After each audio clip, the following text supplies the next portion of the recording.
So this is our first slide. We're talking about the independent living program, which is a part of Housing Resources Bainbridge, right? I love this slide. I chose this as the first one because it cites, and I apologize, I can't see my notes on this. You know what? I'm going to go to my own presentation so I can see my notes at the same time. Yeah, so on this slide, it's from the 2016 Aging in Place report from Home Advisor, and it highlights some of the reasons that seniors, would prefer to stay in their own homes.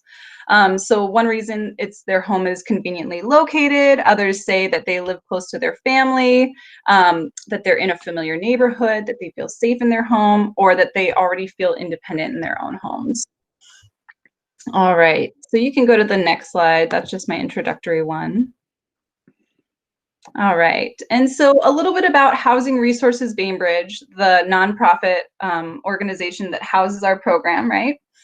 Housing Resources Bainbridge is a nonprofit agency, and they've been working on the island for more than 30 years now, providing affordable housing and doing an amazing job at it. They're such a great asset for our community. And we're located on Erickson at 730 Erickson, so just past Nectal. And that HRB, Housing Resources Bainbridge, is home to the independent living program, which I'll explain a little bit more about now. Next slide. All right, so to exemplify independent living, this is my dad and my stepson in a picture cooking. And so the independent living program, we specifically serve Bainbridge residents, so you don't have to be, a tenant of Housing Resources Bainbridge to receive our services, for example. And what we do is we address health and safety concerns through home modifications, right? So a couple examples are making ramps for front steps, for example, installing grab bars in showers are just a couple examples of home modifications that our program coordinates for residents. And then when there's projects that don't fall within our program or our capacity, we do a lot of referrals to other organizations that can address those issues. And the whole purpose of all of this is to help residents maintain independence in their own homes. And we'll talk a little bit about why that matters in a few too. Okay, next slide. And also please jump in with any questions at any time. I don't mind. So what would a project look like? So if you qualified for our program, for the independent living program, you would meet with Julie or me, Julie Stone, to discuss your needs, what you think you might need, or what the issue is that you're wanting to address. And then we have an occupational therapist. And again, this is how it would go during non-COVID-19 times. So we do it a little bit differently right now. We're trying to keep projects external of the home, but all things perfect, we would have an occupational therapist come through your home and see your movements in the home and give her suggestions on modifications that could be made as well. So with the occupational therapist input and the client's input and our experience, then we propose a home improvement project. We hire the contractors for the work and oversee the work, so it's not like we just throw the project in the client's lap and have them coordinate it to completion. And then we make sure that it's done to everyone's satisfaction and fund the repair. And that's a little example of our handout on the side there of some of the projects we do. All right, next slide. Oh, right. So since I'm not presenting right now, Charlie, if you'd be willing to go to one of these links, I think you can just be able to click on them. Yeah, so this is the independent living page on Housing Resources website. You can see our contact info at the bottom for Julie and me. Feel free to reach out to us anytime, questions. And those are a couple examples of home modifications that we might do. So this is just a reference for you all of where you can find more info about us. And I guess going back to the slide, I'm not sure if you'll be able to see us on Facebook because I think that's linked to my own admin page. But if you guys are ever on Facebook and you search Independent Living Program Bainbridge, oh, there you go. You can see, you know, some of the resources we have up. Charlie, that's even the video I was hoping to share. Yeah, it's me falling over. Anyway, yeah, so our Facebook page has lots of info.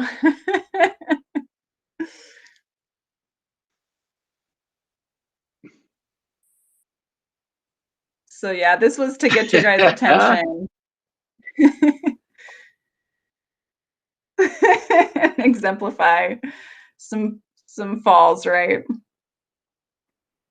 Okay, so that's our Facebook page. We've got lots of links. We even have a link for some of the things we're going to be talking about today. So I won't berate that, but that's our Independent Living Facebook page. All right, next slide. So we're still not there yet. How does fall prevention fit into the independent living program?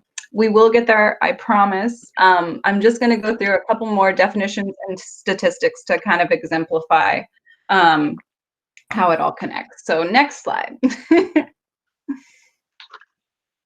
Okay, so in Washington state, 1 in 3 Washington residents over the age of 65 fall each year, which is a lot. In 2016, there were 19,000 hospitalizations for falls among adults age 65 and over, again in Washington, right? All these for Washington. And then in a period of 15 years, we saw the number of deaths or deaths from falls more than double, from 393 in 2000 to over 943 in 2017. And then lastly, our age 60 and over on Bainbridge Island has increased 80% over the last 20 years. All this to say that falls, because we have, you know, a segment of the population that's aging, and it's a large segment of the population, there's just more falls to accommodate as time continues. So even more reason why we want to pay attention to fall prevention measures. And although we're talking about seniors here in this slide, fall prevention benefits everyone, truly. Universal design, right? I wish I had a pan that has a dent in the side of it, because I fell over the dishwasher. Like you saw in the video, I actually fell over the dishwasher once. And it really hurt myself.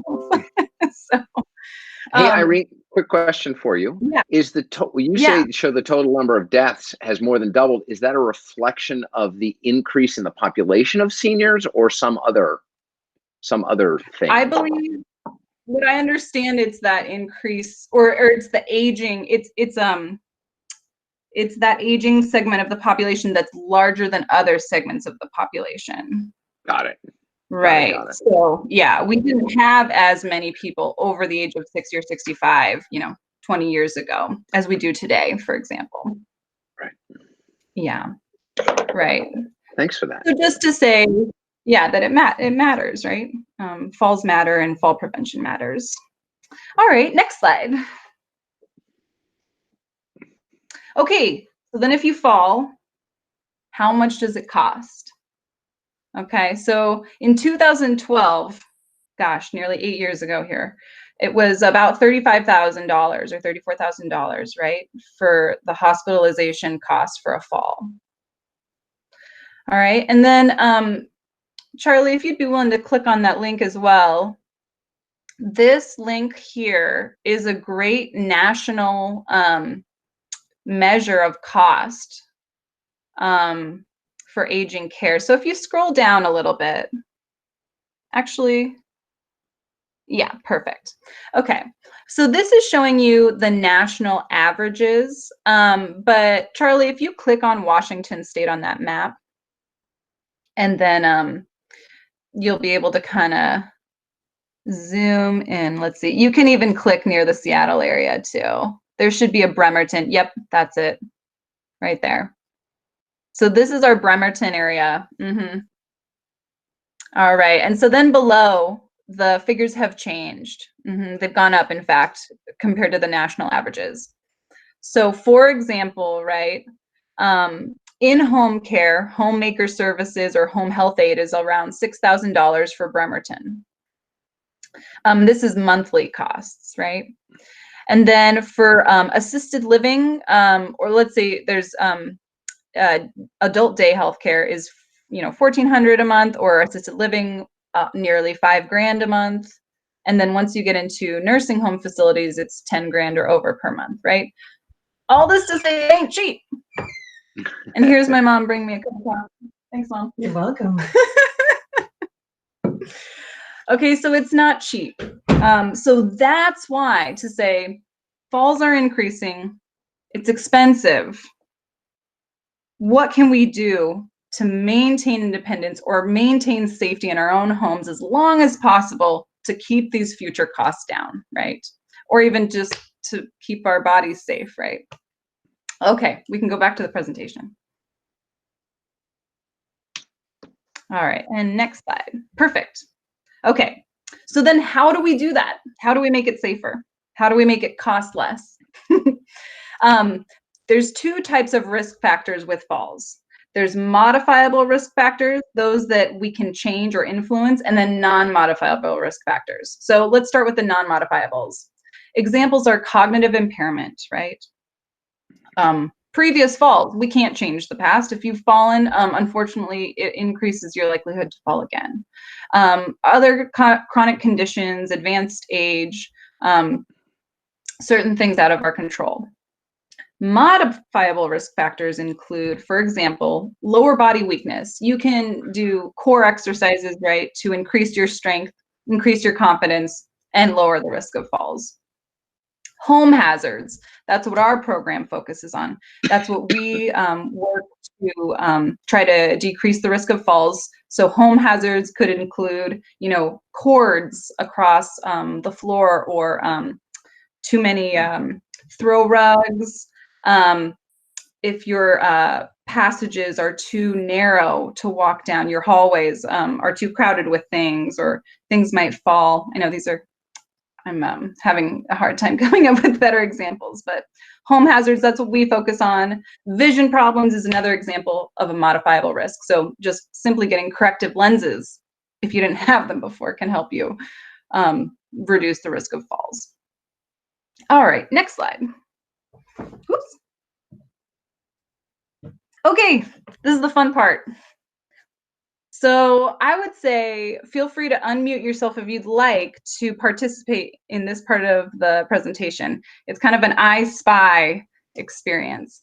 So I've compiled various photos that kind of show some home modifications that are working, or some homes that need home modifications to reduce the risk of fall. So this photo is an example. Actually, let me just pause really quick before I go into this. Does anyone have any questions about anything we've covered so far?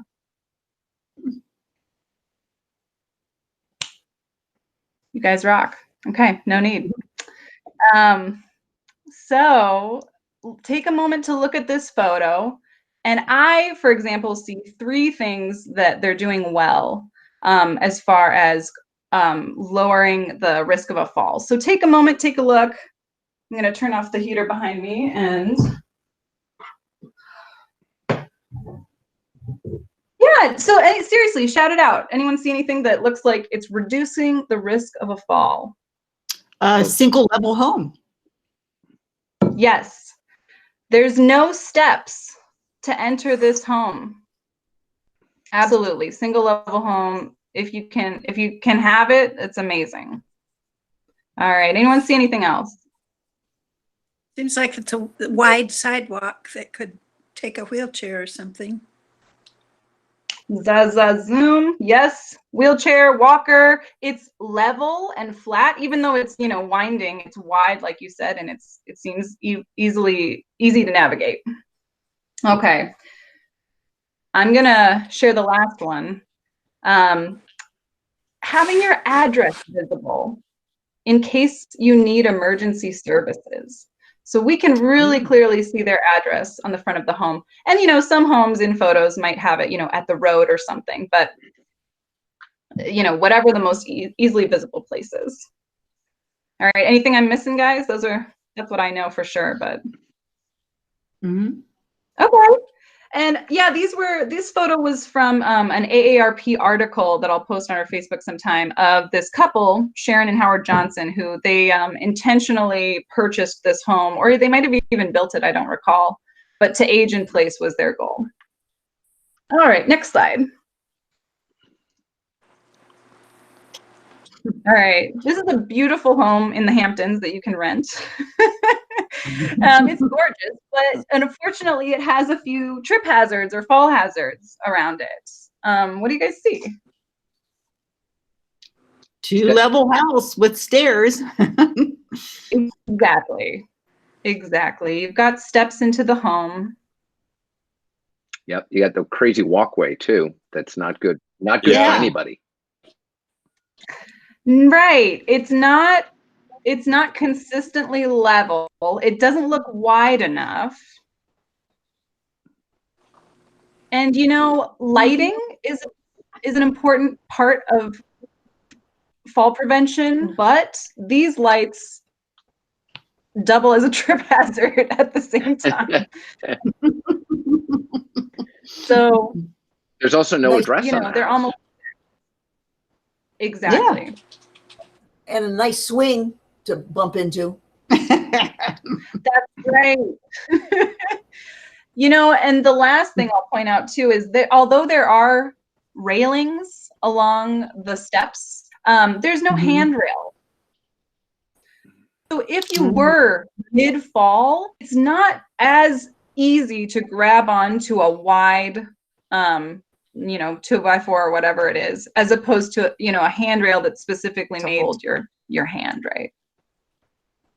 All right, next slide. Okay, where's this? Hey, I recognize that. That looks like the Bainbridge Island Senior Center. Yeah, it sure does. Right? It's a nice ramp. Yeah. I like the ramp. I love this photo because for every inch of rise that you have for a step or a stair, for ADA standards, you're required 1 foot in length for a ramp. So this photo exemplifies perfectly how very long a ramp should be to accommodate each step. So, I mean, gosh, what is that? 8 inches or 10 inches most of rise requires 8 or 10 feet of ramp. So when you're thinking about your own home and you think, oh, I've got 4 steps up, I can put in a ramp someday if I have to. How long is that ramp going to be? So that's long. Exactly. That's just a food for thought I like to throw out there. All right, next slide.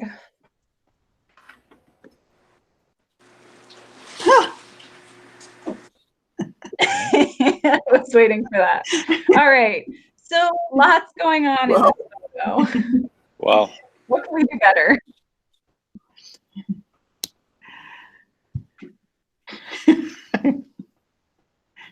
Where to start? Yeah. Not much counter space. No. Right. And imagine if you're coming in from the grocery store with like 2 bags in your hands or whatever, I don't know. And, you know, having a place to set things down is actually pretty important.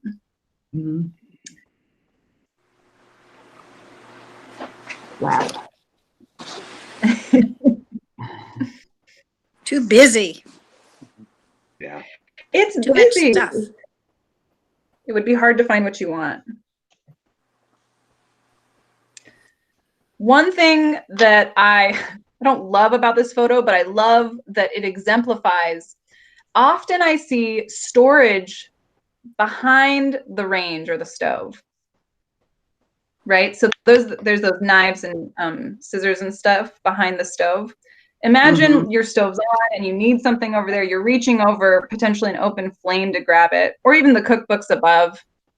You could have things falling out of the open cabinets, you know, if there were an earthquake. So lots of obvious things that could be done here, but mostly it's the counter space and it's how you're accessing items, right? Is it a safe action to access each item? All right, next slide, please. Whoa. Oh, good luck. Hazards everywhere.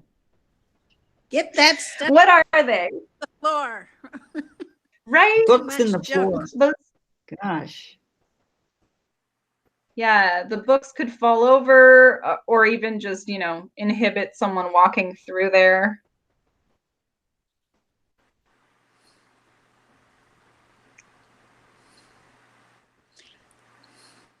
We don't have counter space here either. No. There's throw rugs. Oh, yeah. All right. All right, next slide. Teenage bedroom. This one. Yeah. Quite possibly. Oh, man. Things Well, falling on your head. Right. Oof.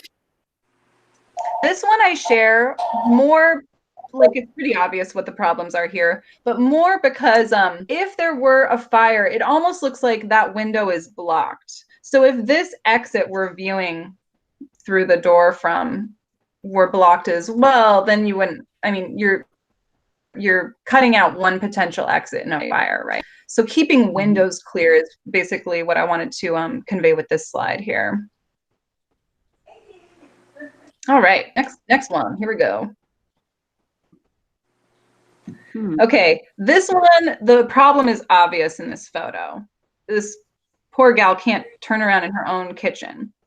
And so I include this photo just to say we've all been in a galley kitchen like this before, probably lived with one of these before, if you don't have one now.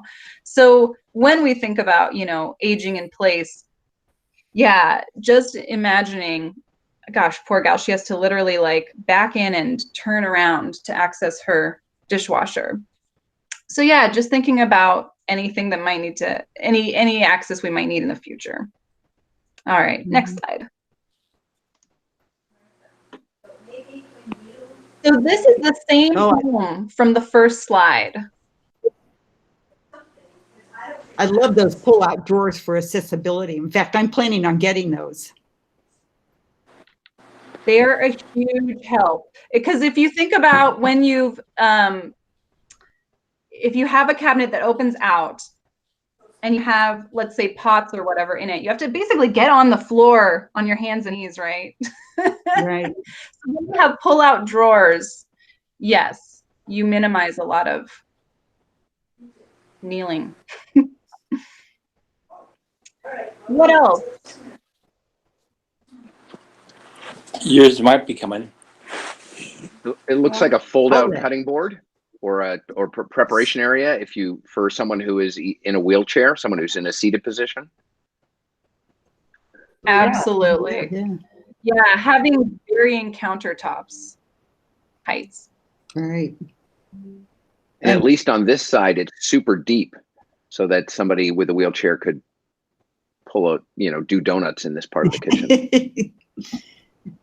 Exactly. And a lot of open counter space. A lot. Exactly. The D-shaped handles as well on all the cabinetry is just easier to grab than a knob as well. So that's also an ADA, you know, preference. All right, you can keep going.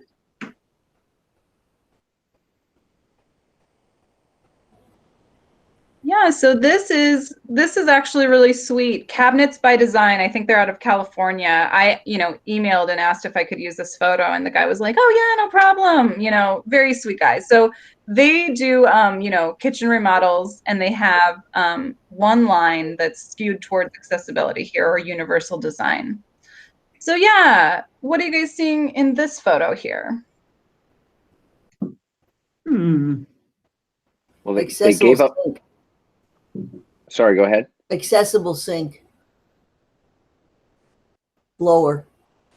Yeah, lower. Yep. Right. Looks like they gave up an island and used a pull-out cutting surface to increase both counter space, but also leave more floor space for rolling around. I love that. Are those counters 28 instead of 30? The height. The height. I guess I don't know for sure. I don't know for sure. It looks But- really low, 30 standard. Right. Yeah.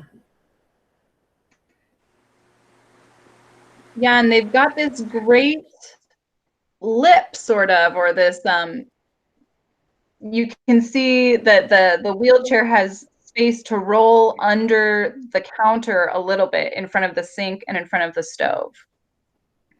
Knee space. So exactly, you got it. And It also looks like that they mounted the dishwasher a foot off the ground to raise the lower rack. Exactly. If you think about, because there's an assumption that if you're in a wheelchair, everything at ground level is preferable, which is not quite true. You want at mid-range, mid-height, actually. You can also see the oven is the same. Mm-hmm. Yeah. knobs are kind of high. Yes, the knobs are, that might be pushing it. Should be on the bottom. Yeah. Yeah. All right. Well, let's go to the next one then. Oops.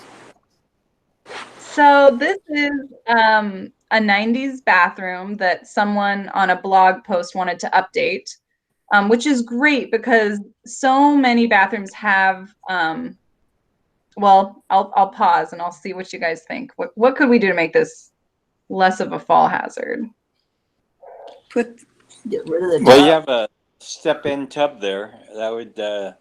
That's a difficult thing, and no bars. But the step-in tub could be an issue. Exactly. Carol, were you going to say something? The tub. Yeah, the tub's a problem.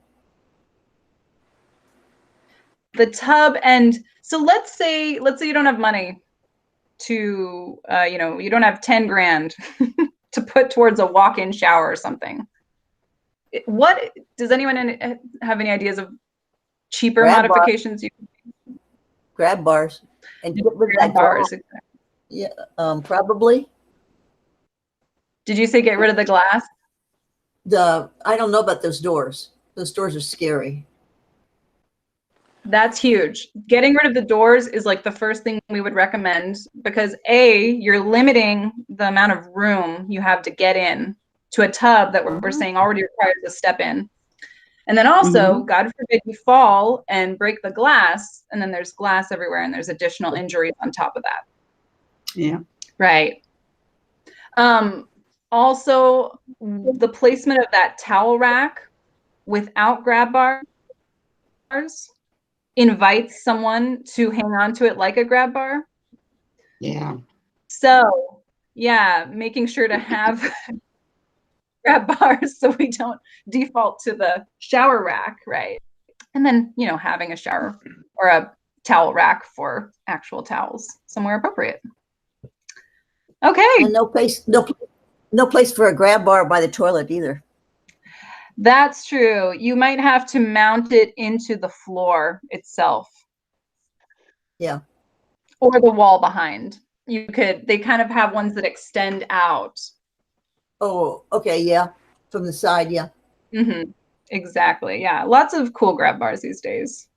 Yeah. All right. Yeah, let's do the next slide. So this one, yeah, just shout it out. I love this bathroom. The sink, the wheelchair, it looks like could pull up to those sinks, possibly. Yes. That's right. Yeah. Lots that- of grab bars in the shower. Oh, yeah. Okay. They are both grab bars. That other one is not a, Yeah. Looks like that. pole for, Yeah. it's not a There's a pole for seat. the shower, right? You know, that one, what I think number 2 is an adjustable shower head. So Right. it might double as a grab bar, but it'd be nice to see one more grab bar in there. Yeah, I think there's a seat Yeah. tub too. Exactly. Help to transfer in. Yeah. Anyone have an idea what number 4 is indicating? Where is it? I don't even see it. It's the floor. no. It's be nice if it was heated. No carpeting, no throw rugs. Oh, no No. throw rugs. Right. Right. It might be nice to have a gripped rug right by the towel so that, you know, when you do get out and there's water, it's not just making its way to the floor. But besides that, yeah, keeping clear open surfaces. The only other thing that I'd say this bathroom could do better is having that mirror all the way down to the sink. Because if you were in a wheelchair, I don't know if you'd be able to see yourself. Right. I don't think you could. Yeah. Or Right. tip it. Or tip it forward. There you go. Looking up. That's actually, I like that. Okay, next slide. Sorry, some of these are pixelated. Yeah, this is a beautiful take on an accessible bathroom or a universal design. Again, you can roll straight up to the sink or the vanity counter. It looks like it's a roll-in shower even on the left there. And Oh, yeah. the mirrors do a better job. I really would love to see them come all the way down to the counter, but maybe I'm asking for too much. Yeah. All right, and next slide. I think we're getting near the end here. Oh, that's me in the mirror. And this is the Kingston Coffee Oasis, one of their bathrooms. Lots So of this room in the stall area. Yeah. Mhm. Grab bars. Exactly. Nice. You can roll up to the sink. Yep. The paper towel dispenser might be too high. Oh, yeah. And same with the mirror again. But other than that, I mean, it's a lot better than some of the other bathrooms I've seen out there. So, all right, and next slide. All right, and this is a project from Housing Resources Bainbridge before my time. But this was a shower tub combo that we were able to turn into a walk-in shower. So there is like an inch lip on there, so you can't roll straight in. But yeah, having a grab bar on the outside of the shower, like that vertical, is always a big help. And then having one horizontally like that by near the water stream is also super helpful. I like those. Mm-hmm.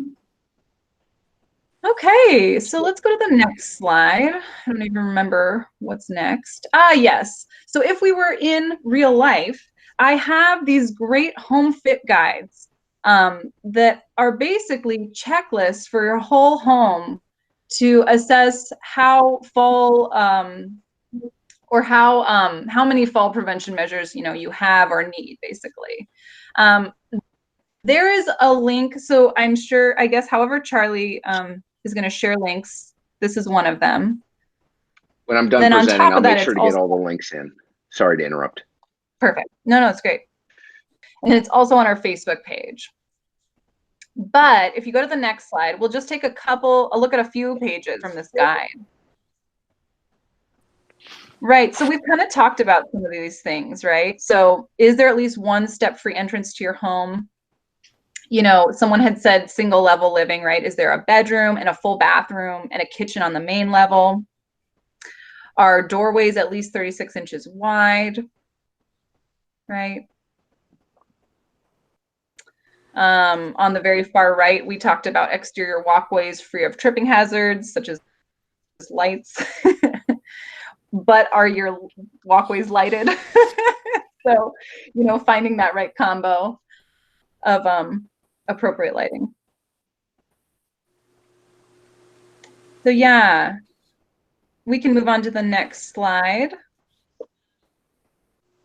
This one, and I had to zoom in on some of these. This is for the bathroom, highlighting some things to think about, which again, we've talked about a lot of this, but a good thing, you know, is to say, is your water heater set, you know, at or below 120 degrees to avoid scalding? Does your toilet need to be raised in terms of height at all for comfort in terms of, you know, seating and standing? Let's see. Oh yeah, single lever handles are preferred to dual handle faucets because then you can more easily adjust the temperature and avoid burning yourself again. Yeah, I'll move on from this for now. A lot of these are self-explanatory. Yeah, these are a few things that you would find, you know, throughout the home in multiple rooms. So those D-shaped handles, you know, are preferable to knobs. Having toggle style wall switches is preferable to the rocker style. Lever handles, I love this. So we often have knob handles in our homes, but lever handles you can open, you know, with your hands, or if your hands, you know, aren't working and serving you as well as you'd like them to, you know, easier things to grab onto. Yeah, we'll move on.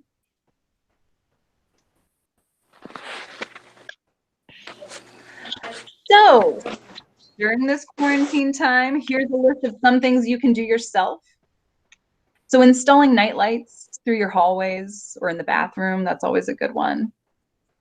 Applying non-slip adhesive to any uncarpeted stairs, or, you know, grabbing a bath mat for the shower if you don't have one that's has good grips on the bottom. And I'll do a video on that too soon for when we endorse. Let's see. Oh yeah, arrange furniture to allow for easy passage. That's a good one. Let's see. We'll move on. But again, you guys can check this out, this link. It's such a good, I love this guide. The don't do it yourself list, I like to include this one. You know, replacing traditional light switches. You know, if you don't feel comfortable doing it, you know, grab someone to do it for you.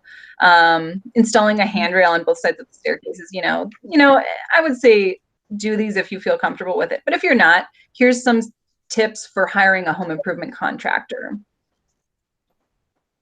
All right. Yeah, I won't bore you to death with this, but I do love the tips that they have. It's good food for thought for all of it. All right, Charlie, I think we're nearly done here. Am I nearly done? Let's see.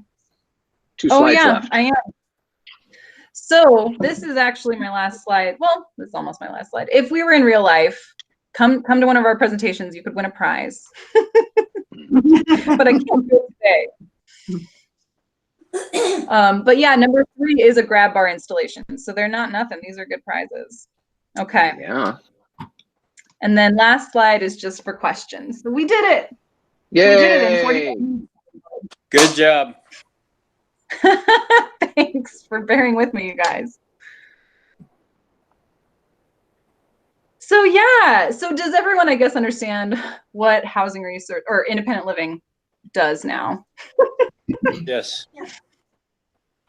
Yay. Absolutely. Yay to all of that. What questions do folks have for Irene? This was such a great presentation. Irene, thank you so much. I mean, like, there's always something new to capture when you think you have an idea of what you're looking at, and then all of a sudden you look at a photo and you so greatly pointed out stuff, and I was like, oh my God, I didn't even see that. Mhm. That's how I felt the first time going through the home fit guide. So yeah, I totally good. I'm glad you guys felt that way because I like that presentation too. All right. So what questions do you have? You may be muted. If you have questions for Irene, go ahead and unmute yourself and feel free to ask them. If you'd like to put them into the chat, if you'd prefer not to be on camera or be on audio, you're welcome to do that. So Irene, you didn't hurt yourself when you fell during those videos, did you? Luckily, I didn't. I do trip a lot, to be fair. You could double as a step person, right? Yes, I think. I think because it was so pixelated, maybe it looked like they were better falls than they were. So, well, it was excellent. I learned things Thank today. you. Wonderful. Hi, Irene. Oh, Julie, this is Julie. I I know, hi, didn't know Julie. if I was doing this right. And I've got myself on video. I see I need a haircut. Don't we? We all do, Julie. We all do. Thanks so much, Irene. This is great. You put these things together so nicely. Thanks, Julie. I'm so glad to be here. I want to let everybody know, and please pass the word, that independent living also works with other agencies out there. And if folks have an issue about deferred maintenance, things that they may not believe qualify for our program, I hope they'll give us a call about it, because sometimes we can connect with other services and provide roof repairs, all kinds of stuff. So it's just an issue I wanted to bring to everybody's attention. Thank you. Excellent. And you'll find that there are a number of links now that are up in the chat that if you click on them, even while we're in our chat, it'll open up in a different window or a different tab for you to review. It'll also be available on the recording that Reed's going to end up putting into the newsletter and probably end up on YouTube as well. Well, just a big thank you, Irene, for you taking time out of your busy day, because I know you're working on some house renovations right now. And thank you so much for coming and sharing your expertise and your super positive energy as we managed our way through some technical challenges to come in and present to this fantastic group of the Bainbridge Island Senior Center.